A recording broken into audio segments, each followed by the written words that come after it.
जय हिंद प्यारे बच्चों, कैसे हैं आप सब। आशा करते हैं बिल्कुल स्वस्थ होंगे आप सब। आइए स्टार्ट किया जाए आज का सेशन। आज के सेशन में हम लोग दो टॉपिक, एक ऊष्मा के आधार पर दो प्रकार पढ़ने वाले हैं, यानी ऊष्मा शोषी, ऊष्मा छेपी। ऊष्मा के आधार पर दो प्रकार की अभिक्रिया पढ़ेंगे। एक होगा ऊष्मा शोषी अभिक्रिया और दूसरा होगा ऊष्मा छेपी अभिक्रिया। ये दो प्रकार हो जाएंगे। इसके बाद आक्सीकरण या उपचयन अभिक्रिया और अपचयन अभिक्रिया, दोनों को मिला दिया जाए एक साथ तो रिडॉक्स अभिक्रिया, यानी रिडॉक्स शब्द आया है केमिस्ट्री टर्म रिडक्शन और ऑक्सीडेशन से। तो ये, और यदि समय मिला तो विकृत गंधिता और संक्षारण पर भी बात करेंगे। तो आज ये 4 पॉइंट पर विशेष बात करने वाले हैं, तो तैयार हो जाइए।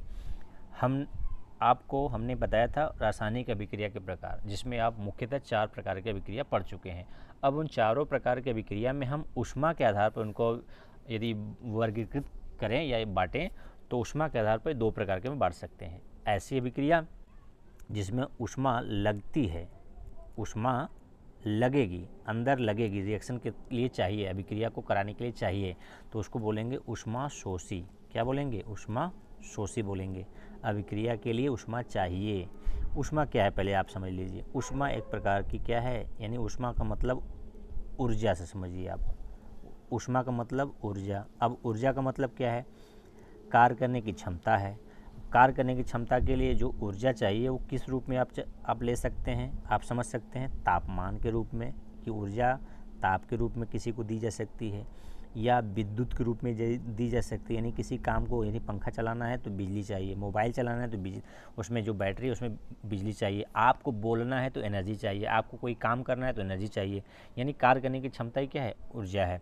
और ऊर्जा का एक रूप है ऊष्मा। ठीक है, ये ऊष्मा या ऊर्जा ताप के द्वारा, विद्युत के द्वारा या प्रकाश के द्वारा किसी वस्तु को या किसी पदार्थ में ट्रांसफ़र की जा सकती है।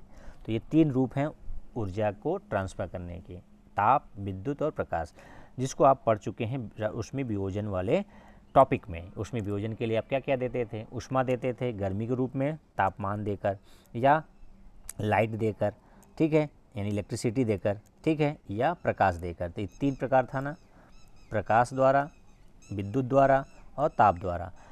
ठीक है, तो ये सब वियोजन अभिक्रिया में आप पढ़ चुके हैं। तो आइए हम पढ़ते हैं ऊष्मा शोषी का डिफिनीशन और उसके कुछ एग्जाम्पल।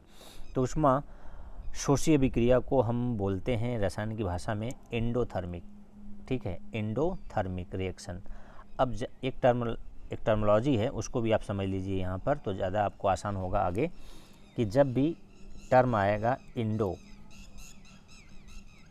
क्या आएगा, मैं फिर से लिख दूँ, इंडो, यहाँ पर दिखा दूँ आपको, इंडो, तो इसका मतलब होता है अंदर। इंडो का मतलब अंदर से, ठीक है, अंदर से। और थर्मिक का मतलब तापमान से। तो जहाँ भी इंडो आएगा अंदर, थर्म मतलब तापमान या ऊर्जा। तो ऊर्जा जब अंदर लगती है, यानी ऊष्मा या ऊर्जा जब लगेगी तब रिएक्शन होगा, तो उसको बोलते हैं एंडोथर्मिक रिएक्शन। और इसी तरह से यदि वर्ड आ जाए इग्जो, क्या आ जाए? इग्जो, तो मतलब होता है बाहर, बाहर। थर्मिक यानी वो शब्द वही रहेगा, तापमान या ऊर्जा बाहर निकलेगा। ठीक है, तो ये दो टर्मोलॉजी हैं रसायन के। अब हिंदी वाले टर्म से हमें पढ़ना है, तो हिंदी में क्या है? ऊष्मा सोखेगा यानी शोषी होगा, ऊष्मा देगा यानी छेपी यानी बाहर होगा। तो अभी हम पढ़ते हैं ऊष्मा शोषी। परिभाषा क्या है? जिस अभिक्रिया में ऊष्मा क्या होता है? अवशोषित होता है। क्या होता है? अवशोषित होता है, उसे ऊष्मा शोषी अभिक्रिया कहते हैं। क्लियर है? ऊष्मा क्या होगा? अवशोषित होगा, तो ऊष्मा शोषी। अब इसके एग्जाम्पल में आप वियोजन अभिक्रिया के जितने भी एग्जाम्पल आप जानते हैं उसको नोट कर लीजिए, वही आपके क्या ऊष्मा शोषी के एग्जाम्पल है। चाहे वो ऊष्मा द्वारा वियोजन हुआ है, चाहे प्रकाश द्वारा हुआ है जैसे AgCl का, चाहे आप विद्युत प्रवाह करके H2O को तोड़े थे, H2 और ऑक्सीजन और हाइड्रोजन में। तो ये सभी के सभी क्या हैं? ऊष्मा शोषी अभिक्रिया के उदाहरण हैं। तो इसमें फेमस है कैल्शियम कार्बोनेट को जब गरमाते हैं तो कैल्शियम ऑक्साइड और कार्बन डाइऑक्साइड बनता है। फेरस सल्फेट को गर्म करके आप ferric oxide, sulphur dioxide, sulphur trioxide बनाते हैं। लेड नाइट्रेट को इस ऊष्मा द्वारा हीट तोड़ते हैं तो lead oxide, nitrogen dioxide, oxygen, तो ये सभी के सभी क्या है, किसके एग्जाम्पल हो जाएंगे, ऊष्मा शोषी के, क्योंकि ऊष्मा ले रहा है तो अभिक्रिया हो रहा है। ठीक है, एक विशेष है जो आपके पेड़ पौधों में प्रकाश संश्लेषण के दौरान ग्लूकोज बनता है, क्या ऊष्मा शोषी है, कैसे है उसको समझिए। जब आप पौधे क्या करते हैं, वायुमंडल से CO2 लेते हैं, जड़ों द्वारा जल लेते हैं, प्रकाश की ऊर्जा द्वारा क्लोरोफिल की सहायता से क्या बनाते हैं, ग्लूकोज, और साथ ही साथ क्या बनाते हैं, पानी। लेकिन यहाँ देखिए मैंने गलती से CO2 लिख दिया, यहाँ पर क्या निकलती है, जीवनदायी प्राणवायु क्या निकलती है, ऑक्सीजन। तो यहाँ पर क्या हो जाएगा, 6O2 हो जाएगा, संतुलित ये है। ठीक है ना। तो आप समझ गए कि जब ऊष्मा या ऊर्जा लगती है अभिक्रिया के लिए तो ऊष्मा शोषी अभिक्रिया कहलाती है। ठीक है, ये जो चारों अभिक्रिया हैं ऊष्मा शोषी अभिक्रिया का उदाहरण है। इनमें से आप कोई लिख सकते हैं एग्जाम्पल के रूप में। ठीक है, हाँ, बस यहाँ पर करेक्शन करना है कि CO2 की जगह पर क्या लिखना है, 6O2, क्योंकि ऑक्सीजन निकलता है ना कि CO2 तो यहाँ लगेगा। ठीक है, लगेगा। अगला है ऊष्मा क्षेपी अभिक्रिया। तो इसी का ठीक उल्टा कर लीजिए कि जब अभिक्रिया में ऊष्मा बाहर निकलती है तो उसे क्या करते हैं, ऊष्मा क्षेपी अभिक्रिया करते हैं। ठीक है ना, अभिक्रिया हुआ और ऊष्मा बाहर निकल गया तो उसे ऊष्मा क्षेपी अभिक्रिया। इसके कुछ एग्जाम्पल आप पढ़ चुके हैं। इसके एग्जाम्पल कहाँ पढ़े हैं आप, कि जब चूने को पानी में डालते हैं तो चूने का विलयन क्या हो जाता है, गर्म हो जाता है, अभिक्रिया हुई और विलयन क्या हो गया, गर्म। तो यहाँ पर ऊष्मा निकलती है इसलिए विलयन गर्म हुआ। ठीक है ना, तो आप इसको घर पर भी थोड़े से कली चूना को पानी में डालकर देख सकते हैं, उसके बॉटम को उसके बीकर में यदि कर रहे हैं तो बीकर को टच करके, हाँ बड़ी मात्रा में करेंगे तो ज़्यादा खोलने लगेगा, उससे जल सकते हैं। सावधानीपूर्वक ये काम करना है, या केवल अनुभव कर सकते हैं किसी बड़े या शिक्षक की उपस्थिति में। दूसरा एग्जाम्पल ऊष्मा क्षेपी का ले सकते हैं। आप कार्बन को जलाएंगे ऑक्सीजन के साथ तो क्या बन जाएगा, CO2 और ऊष्मा निकलेगा। ठीक है, मीथेन को जलाएंगे, CO2 और पानी और ऊष्मा निकलेगा। ग्लूकोज हमारे शरीर में ऑक्सीकरण होता है, ग्लूकोज का हमारे शरीर में ऑक्सीजन के द्वारा क्या होता है, ऑक्सीकरण, तो उससे CO2 पानी और ऊष्मा निकलती है सॉरी इस ऊष्मा के द्वारा ही हमारा तापमान क्या होता है, बना रहता है। यहाँ पर एक विशेष ध्यान देना है, यदि आपको कहा जाए कि लकड़ी को जलाने में ऊष्मा निकलती है कि लगती है, तो आप कहेंगे कि जाहिर सी बात लगती है। हम जलाने के लिए पहले हम उसको गर्म करते हैं, या माचिस की सहायता से या कोयले को आप जलाते होंगे तो पहले ऊष्मा देना पड़ता है। जाहिर सी बात है, सत्य है कि आपको जलाना पड़ता है, यानी ऊष्मा देना पड़ता है। लेकिन जलते समय या जलाने के दौरान जब वो जलने लगता है तो ऊष्मा बहुत ज़्यादा मात्रा में बाहर निकलती है। तो कितना, मान लीजिए कि आप जलाने के लिए सपोज दैट 10 यूनिट आप उसको ऊष्मा प्रोवाइड दिए आप, और वो आपको कितना दे रहा है जलाने के बाद, 100 यूनिट, तो कितने का लाभ हुआ, 90 यूनिट तो मिला ना आपको बाहर। इसलिए ओवरऑल रिएक्शन क्या हुआ, ऊष्मा निकला बाहर, इसलिए ऊष्मा क्षेपी है। संभव है कि आपको ऊष्मा अभिक्रिया कराने के लिए ऊष्मा थोड़ी मात्रा में देनी पड़ी, लेकिन ये ऊष्मा शोषी नहीं होगा क्योंकि थोड़ी लगी ज़्यादा निकली। ठीक है ना। अच्छा, जो अमाउंट हम ऊष्मा दे रहे हैं अभिक्रिया कराने के लिए उसको बोलते हैं सक्रिय ऊर्जा, या हम यहाँ पर कहते हैं सक्रिय करने के लिए जो ऊष्मा हम दे रहे हैं। ठीक है ना, सक्रिय ऊष्मा या सक्रिय ऊर्जा कर दीजिए, ऊष्मा तो न कहिए, सक्रिय ऊर्जा कर सकते हैं। ठीक है ना, तो बात समझ में आ गई। हम अभिक्रिया कराने के लिए थोड़ी मात्रा में देते हैं, जैसे आप बर्नर गैस को जलाते हैं थोड़ा सा लाइटर से, और निकलता क्या है, जलने के बाद गैस क्या होता है, विस्फोट हो जाता है, या बहुत तेज़ी चूल्हे पर बहुत तेज़ जलने लगता है। तो आपने लाइटर से थोड़ा दिया और जलने के बाद वो क्या दे रहा है, बहुत ज़्यादा हीट दे रहा है कि खाना पक जा रहा है।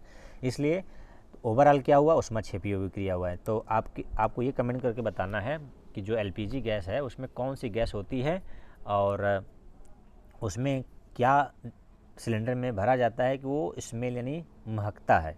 आप मुझे कमेंट बॉक्स में लिखें कि गैस LPG गैस में मुख्यतः कौन सी गैस होती है और उसमें कौन सा ऐसा पदार्थ मिला जाता है जिससे उसमें गंध आती है कि लीक हो रहा है नहीं।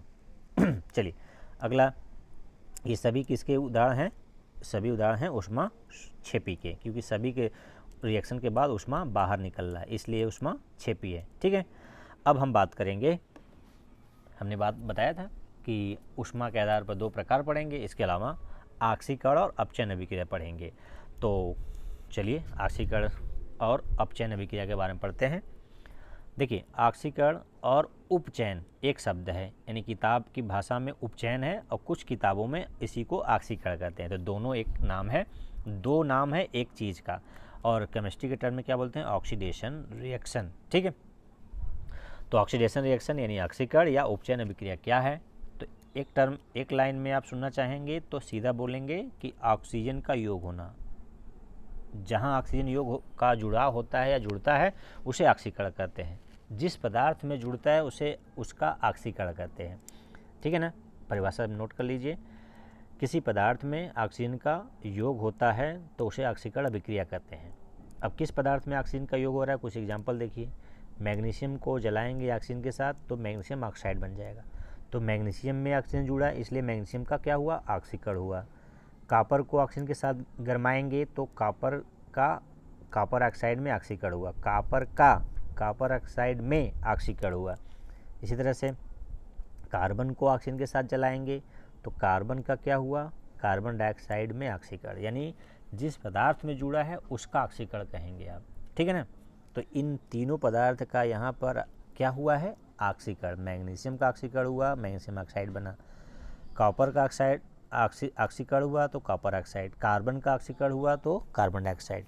तो यहाँ पर क्या हो रहा है? एक कॉमन बात क्या देखने को मिल रहा है कि सभी पदार्थों में क्या जुड़ रहा है? ऑक्सीजन जुड़ रहा है। तो ऑक्सीजन का योग होना ऑक्सीकरण कहलाता है। ठीक है, चलिए अब अपचयन यानी रिडक्शन की बात करते हैं कि रिडक्शन अभिक्रिया यानी अपचयन अभिक्रिया क्या है। तो यहाँ पर थोड़ा सा शब्द पर विशेष ध्यान दीजिएगा। ऑक्सीकरण में देखिए उसका और क्या नाम है? उपचयन। उपचयन है। और अपचयन में देखिए यहाँ पर अप है न कि उप है, तो ध्यान रखिएगा उप अप में गड़बड़ न हो जाए। यहाँ इसका इंग्लिश यानी केमिस्ट्री टर्म क्या है? रिडक्शन। तो ऑक्सीकरण का उल्टा टर्म मतलब ऑक्सीजन के टर्म में हम डिफिनीशन दे रहे हैं, तो ऑक्सीजन के टर्म में डिफिनीशन अपचयन का देख लें। अभिक्रिया में किसी पदार्थ से ऑक्सीजन का निकलना अपचयन अभिक्रिया कहलाता है। यदि अभिक्रिया हो रही है तो किसी पदार्थ से यदि ऑक्सीजन निकल रहा है तो वहाँ पर उस अभिक्रिया को क्या कहेंगे? अपचयन अभिक्रिया। ठीक है, जैसे में एग्जांपल देखिए, जैसे में आप देखेंगे कि कॉपर ऑक्साइड हाइड्रोजन के साथ क्रिया करके कॉपर बना रहा है और पानी बना रहा है।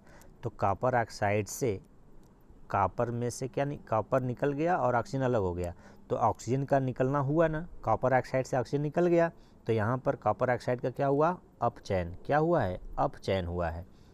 इसी तरह से जिंक ऑक्साइड को कार्बन के साथ क्रिया कराने पर जिंक बना है और कार्बन मोनोऑक्साइड बना है। तो जिंक ऑक्साइड से ऑक्सीजन निकल के चला गया कार्बन के साथ, तो जिंक ऑक्साइड से ऑक्सीजन निकला है तो इसलिए जिंक ऑक्साइड का यहाँ हुआ अपचयन। क्या हुआ? अपचयन। ठीक है, यदि हम अपचयन की दृष्टि से इसको दोनों अभिक्रिया को देखें तो हालांकि इस अभिक्रिया में दोनों चीज़ होता है, ऑक्सीकरण भी हुआ है, लेकिन हम ऑक्सीकरण टर्म को ऊपर देखें हैं, अपचयन को भी नीचे देखें हैं। जब दोनों मिला देंगे तो हम पढ़ेंगे क्या? रिडॉक्स अभिक्रिया। क्या पढ़ेंगे? रिडॉक्स अभिक्रिया। इसका मतलब रिडॉक्स अभिक्रिया में अपचयन और ऑक्सीकरण दोनों होता है। तो कैसे होता है इसको समझ लेते हैं कंसेप्ट के द्वारा। देखिए, रिडक्शन का इंग्लिश क्या है? रिडक्शन में अपचयन का इंग्लिश है रिडक्शन, ऑक्सीकरण का इंग्लिश है यानी केमिस्ट्री टर्म है ऑक्सीडेशन। यदि हम इसके शुरुआती 3 लेटर को ले लेते हैं, रिडक्शन वाले का क्या लेते हैं? RED। क्या ले लेते हैं? RED। फिर से देख लीजिए, रिडक्शन का हम क्या ले लें? RED ले लें। ठीक है, और ऑक्सीडेशन का क्या ले लें? ऑक्सीडेशन का क्या ले लें? केवल OX ले लें। ऑक्सीडेशन का क्या ले लें? OX। तो ये दोनों को चुरा लें, रिडक्शन का RED ले लें, ऑक्सीडेशन का OX ले लें, तो ये दोनों को निकाल के बना क्या देंगे? रिडॉक्स। तो रिडॉक्स का मतलब जिसमें अपचयन और ऑक्सीकरण दोनों हो वह अभिक्रिया रिडॉक्स अभिक्रिया है। ठीक है, अब डिफिनीशन इसको हिंदी में बोलना चाहें अच्छे से तो क्या बोलेंगे? ऐसी अभिक्रिया जिसमें ऑक्सीकरण एवं अपचयन दोनों होता है उसे रिडॉक्स अभिक्रिया कहते हैं। डिफिनीशन ये लिखने के लिए बहुत अच्छा है। और रिडॉक्स शब्द बना कैसे है वो मैंने बता दिया। रिडक्शन से और ऑक्सीडेशन का OX दोनों मिल गया, RED और OX रिडॉक्स बन गया। यानी जहाँ पर रिडक्शन और ऑक्सीकरण, अपचयन और ऑक्सीकरण दोनों होता है उसे बोलते हैं रिडॉक्स। ठीक है, इसका एग्जाम्पल समझ लीजिए। ऊपर वाले रिएक्शन में हमने आपको अलग अलग बताया, ऑक्सीकरण और अपचयन। अब दोनों को साथ साथ बताते हैं, समझने का प्रयास करिएगा। अभी हम ऑक्सीकरण और अपचयन ऑक्सीजन के रूप में परिभाषित कर रहे हैं।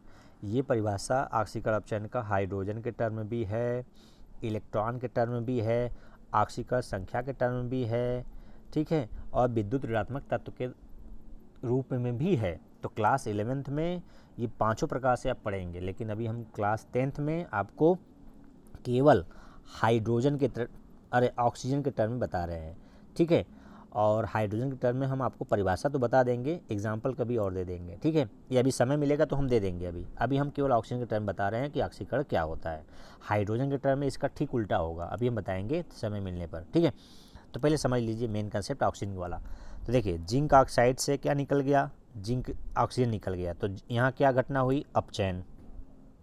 और जिंक का ऑक्सीजन किसके साथ गया, कार्बन के साथ गया, तो कार्बन का क्या हुआ, ऑक्सीकरण, क्योंकि कार्बन के साथ ऑक्सीजन जुड़ा तो यहाँ कार्बन मोनोऑक्साइड बना। तो कार्बन का क्या हुआ, ऑक्सीकरण। अपचयन किसका हुआ, जिंक ऑक्साइड का। किस में हुआ, जिंक में हुआ। फिर से सुन लीजिए, जिंक ऑक्साइड अपचयित हुआ और कार्बन ऑक्सीकृत हुआ, क्योंकि जिंक ऑक्साइड से ऑक्सीजन निकला है और कार्बन में ऑक्सीजन जुड़ा है। तो कार्बन का हुआ ऑक्सीकरण और जिंक ऑक्साइड का हुआ अपचयन। तो जहाँ पर अपचयन और ऑक्सीकरण दोनों होता है, रेडॉक्स अभिक्रिया कहलाता है, ठीक है ना। दूसरा एग्जाम्पल भी देख सकते हैं। दूसरा एग्जाम्पल में आप देखेंगे, कॉपर ऑक्साइड से ऑक्सीजन निकल रहा है और हाइड्रोजन के साथ ऑक्सीजन जुड़ रहा है। तो हाइड्रोजन का क्या हुआ, ऑक्सीकरण। कॉपर ऑक्साइड का क्या हुआ, अपचयन। और जहाँ अपचयन और ऑक्सीकरण दोनों हुआ उसे क्या कहेंगे, रेडॉक्स अभिक्रिया कहेंगे, ठीक है। तो ये परिभाषा मैंने आपको किस टर्म में बताया, अभी ऑक्सीजन के टर्म में। हाइड्रोजन के टर्म में क्या परिभाषा है, हाइड्रोजन के टर्म में परिभाषा सुन लीजिए। हाइड्रोजन का जुड़ना, जब हाइड्रोजन जुड़ता है कहीं पर तो वहाँ पर अपचयन होता है। क्या होता है, अपचयन, ठीक। और हाइड्रोजन जहाँ निकलता है, यदि हाइड्रोजन निकल रहा है कहीं से तो वहाँ क्या होता है, ऑक्सीकरण, ठीक है ना। दो परिभाषा हाइड्रोजन ऑक्सीजन के टर्म में समझ गए आप। ऑक्सीजन का जुड़ना ऑक्सीकरण, ऑक्सीजन का निकलना अपचयन। उल्टा देखिए, अब हाइड्रोजन के टर्म में देखिए, हाइड्रोजन के अनुसार हाइड्रोजन का जुड़ना अपचयन और हाइड्रोजन का निकलना ऑक्सीकरण। तो ये इतना बात आप याद रखें। तो आज के लिए इतना ही। वीडियो कैसा लगा, यदि अच्छा लगा तो अपने दोस्तों को, अपने रिश्तेदारों को शेयर कर सकते हैं। यदि कुछ कमी है तो मुझे बता सकते हैं कमेंट बॉक्स में। तो आज के लिए इतना ही। आपका दिन मंगलमय हो। जय हिंद, जय भारत।